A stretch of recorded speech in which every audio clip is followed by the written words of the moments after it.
ہمارے ہاں چونکہ ہم جس ماحول میں رہتے ہیں تو لوگ برادری ازم اتنا شدید ہے، تو لوگ تو ایک دوسری برادری کے معاملے میں عجیب و غریب قسم کے تصورات اور خیالات رکھتے ہیں کہ بعض برادریاں اپنے آپ کو بڑی برتر اور اعلیٰ سمجھتی ہیں اور بعض دوسروں کو بڑا کمتر اور کمزور سمجھتے ہیں لوگ۔ تو یہاں تو یہ مسئلہ اسلام کا نہیں ہے،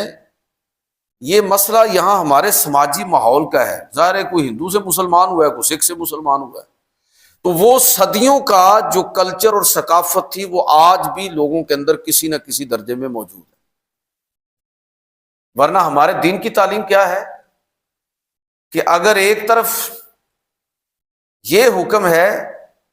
کہ یا ایھا الذین، یہ سمجھنے والی بات ہے کہ یا ایھا الذین آمنوا لا تتخذوا اليہود والنصارى اولیاء بعضهم اولیاء بعض، کہ اے ایمان والو یہود و نصارہ کو اپنے دوست مت بناؤ،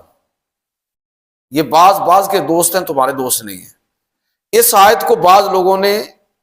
اس کا مطلب ایسا لیا کہ جس سے سماجی سطح پر جو غیر مسلم کے ساتھ تعلقات ہیں وہ سارے کے سارے ختم ہو جاتے ہیں۔ اگر یہ حکم اس کا مطلب یہی ہوتا تو پھر یہ جو مثالیں ہم پڑھتے اور سنتے ہیں اور جس پر عمل پیرا بھی ہیں کہ غیر مسلم خاتون کے ساتھ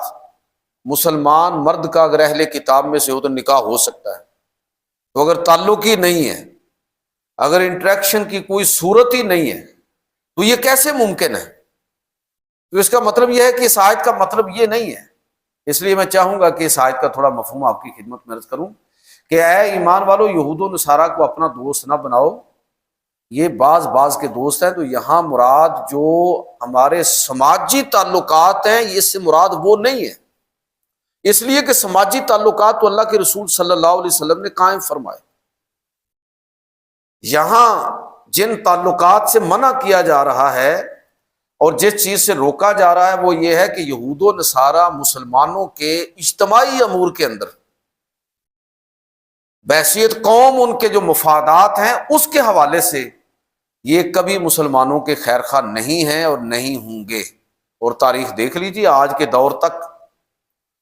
کہ جہاں پر بھی یہود و نصارہ اور دیگر قومیں وہ اپنے مفادات کے لیے کسی بھی حد تک جانے کے لیے تیار ہے، یہ منع کیا گیا کہ آپ اپنے دفاع، اپنی معیشت، اپنے اجتماعی امور